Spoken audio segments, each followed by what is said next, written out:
ಓಂ ಶ್ರೀ ಗುರು ಬುದ್ಧ ಬಸವ ಅಂಬೇಡ್ಕರ ಹರಳಯ್ಯ ನಮಃ. ನಾನು ಮಹಾದೇವಪ್ಪ ಯಲ್ಲಪ್ಪ ಹೊನ್ನಕಸ್ತೂರಿ, ವಿಜಯಪುರ. ಶ್ರವಣ ಮಾಡುತ್ತಿರುವ ಎಲ್ಲ ಸದ್ಭಕ್ತರಿಗೆ ನನ್ನ ಶರಣು ಶರಣಾರ್ಥಿಗಳು. ಇಂದು ನಾನು ಜೀವನ ಎಂಬ ವಿಷಯದ ಮೇಲೆ ನನ್ನೆರಡು ವಿಚಾರಗಳನ್ನು ಹಂಚಿಕೊಳ್ಳುತ್ತಾ ಇದ್ದೇನೆ. ಒಬ್ಬ ಬಡ ರೈತ, ಅವನು ತನ್ನ ದುಡಿಮೆಯ ಜೊತೆಗೆ ಉಪ ಕಸುಬುಗಳನ್ನು ಮಾಡುತ್ತಾನೆ. ಕುರಿ, ಕೋಳಿ, ದನ, ಕರು, ಆಕಳು, ಎಮ್ಮೆ, ಆಡು ಹೀಗೆ ಅವನು ಸಾಕುತ್ತಾನೆ. ಅವನ ಆರ್ಥಿಕ ಪರಿಸ್ಥಿತಿ ಸುಧಾರಿಸಿಕೊಳ್ಳುತ್ತಾನೆ. ಆ ಕುರಿ, ಕೋಳಿ, ದನ, ಕರು, ಆಕಳು, ಎಮ್ಮೆ ಇವುಗಳನ್ನು ಸಾಕುತ್ತಾನೆ. ಅಷ್ಟೇ ಅಲ್ಲ, ಅವುಗಳ ರಕ್ಷಣೆ ಮಾಡುತ್ತಾನೆ. ಅವು ಇನ್ನೊಬ್ಬರ ಹೊಲದಲ್ಲಿ ಮೇಯಲು ಬಿಡುವುದಿಲ್ಲ. ಅದೇ ರೀತಿಯಾಗಿ ನಮ್ಮಲ್ಲಿ ಒಳಗಿನ ದನಗಳನ್ನು ನಾವು ಕಾಯಬೇಕು, ರಕ್ಷಣೆ ಮಾಡಬೇಕು.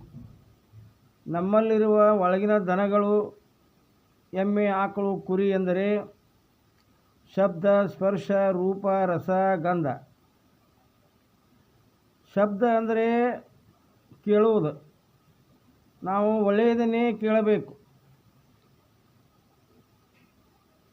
ಸ್ಪರ್ಶ ಎಂದರೆ ಚರ್ಮ, ನಾವು ಒಳ್ಳೆಯದನ್ನೇ ಮುಟ್ಟಬೇಕು.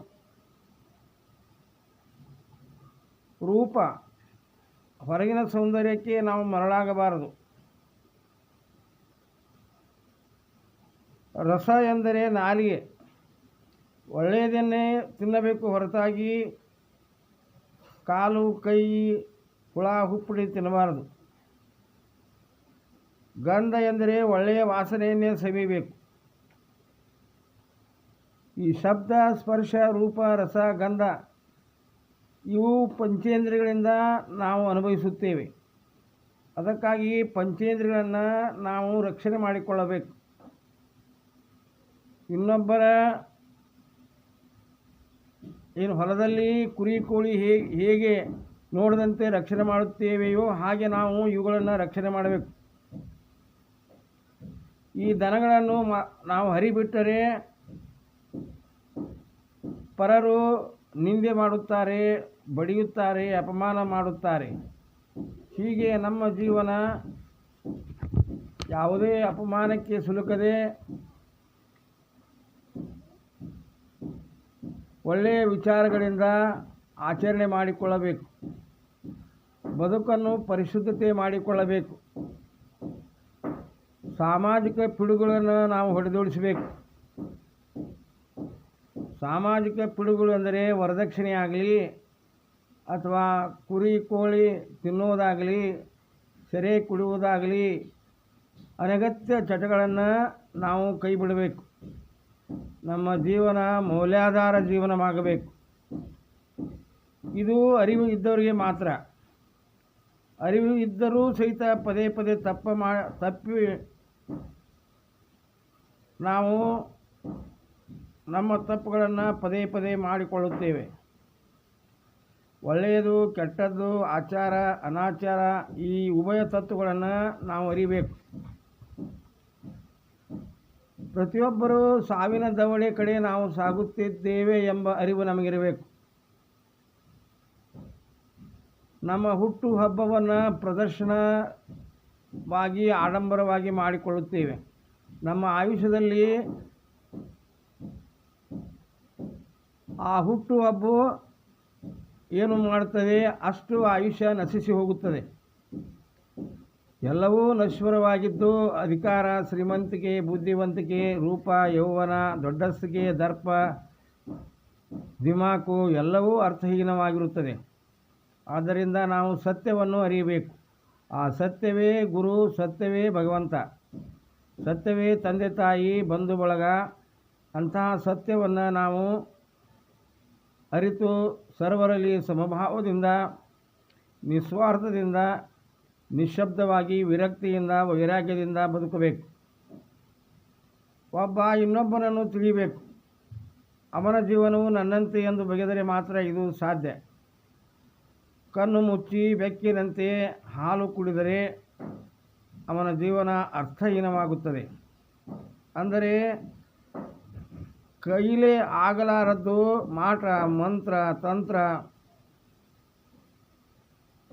ಹೀಗೆ ಮಾಡಿ ಇನ್ನೊಬ್ಬರ ಜೀವನವನ್ನು ಹಾಳು ಮಾಡುವುದಲ್ಲ. ನಾವು ಮಾಡಿದ ಪಾಪಕರ್ಮ ನಮ್ಮ ಮನೆಯ ಅಡ್ರೆಸ್ ಹಿಡಿದುಕೊಂಡು ಬರುತ್ತದೆ, ನಮ್ಮ ಬೆನ್ನ ಹಿಂದೆಯೇ ಬರುತ್ತದೆ. ಆದ್ದರಿಂದ ನಾವು ನಮ್ಮನ್ನು ನಾವು ಅರಿತು ನಮ್ಮಲ್ಲಿರುವ ಆತ್ಮ ಆ ಪರಮಾತ್ಮನನ್ನು ನಾವು ಹುಡುಕಿ ಆತ್ಮ ಪರಮಾತ್ಮವಾಗಬೇಕು.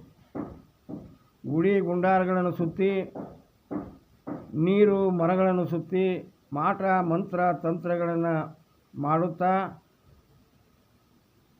ಅಸೂಯಾ ಭಾವನೆಯಿಂದ ನಾವು ಬಾಳಿದಾಗ ನಮ್ಮ ಜೀವನ ಅರ್ಥಹೀನವಾಗುತ್ತದೆ. ಆದ್ದರಿಂದ ದೇವರನ್ನು ಎಲ್ಲಿಯೂ ಅರಸದೆ ನಮ್ಮಲ್ಲಿರುವ ಆತ್ಮನನ್ನು ನಾವು ಗುರುತಿಸಿಕೊಳ್ಳಬೇಕು. ಈ ಜೀವನವೆಂದರೆ ಕೂಡಿದ್ದು ಅಗಲುತ್ತದೆ, ಅಗಲಿದ್ದು ಒಮ್ಮೆ ಕೂಡುತ್ತದೆ, ಕಟ್ಟಿದ್ದು ಬೀಳುತ್ತದೆ, ಬಿದ್ದಿದ್ದು ಏಳುತ್ತದೆ, ಹುಟ್ಟಿದ್ದು ಸಾಯುತ್ತದೆ, ಸತ್ತಿದ್ದು ಮತ್ತೆ ಬದುಕುತ್ತದೆ, ಗಳಿಸಿದ್ದು ನಾಶವಾಗುತ್ತದೆ, ನಾಶವಾಗಿದ್ದು ಮತ್ತೆ ಬರುತ್ತದೆ. ಬಡವ ಶ್ರೀಮಂತನಾಗುತ್ತಾನೆ, ಶ್ರೀಮಂತ ಬಡವನಾಗುತ್ತಾನೆ ಎಂಬುದು ನಮಗೆ ಅರಿವಿರಬೇಕು. ಆದ್ದರಿಂದ ಅರಳಿದ್ದು ಬಾಡುತ್ತದೆ, ಬಾಡಿದ್ದು ಮತ್ತೆ ಚಿಗುಯುತ್ತದೆ. ಈ ಜೀವನ ಸ್ಥಿರವಲ್ಲ, ದೃಢವಿಲ್ಲ. ಆದ್ದರಿಂದ ನಮ್ಮನ್ನು ನಾವು ಅರಿತು ಚಿಂತಿಸದೆ ನಮ್ಮ ಜೀವನ ಎಂದರೆ ಏನು ಎಂದು ನಾವು ಅರಿತುಕೊಳ್ಳಬೇಕು. ಈ ಪಿಂಡಾಂಡ ಬ್ರಹ್ಮಾಂಡವಾಗಬೇಕಾದರೆ ನಾವು ಆ ಶಿವನ ನಾಮಸ್ಮರಣೆ ಮಾಡಲೇಬೇಕು. ಆ ಶಿವನನ್ನು ಅರ್ಥೈಸಿಕೊಂಡು ಜೀವನವನ್ನು ನಿಶ್ಚಿಂತೆಯಿಂದ ಜೀವನದ ಅರ್ಥವನ್ನು ಸರಿಯಾಗಿ ಅರಿತುಕೊಂಡು ಬಾಳಬೇಕು. ಈ ಮನಸ್ಸು ಇಲ್ಲದ್ದು ಬಿಡುತ್ತದೆ, ಇದ್ದಿದ್ದು ಅನುಭವಿಸುವುದಿಲ್ಲ. ಗಳಿಸಿದ್ದು ಸಂಪಾದಿಸಿ ಯಾರಿಗೂ ಮಾಡಿ ಹೋಗುತ್ತದೆ. ತಾನೂ ತಿನ್ನದೆ, ದಾನ ಧರ್ಮ ಅನ್ನದಾನ ಮಾಡದೆ ಕೂಡಿ ಹಾಕಿ ಇನ್ನೂ ಬೇಕು ಬೇಕು ಎಂದೇ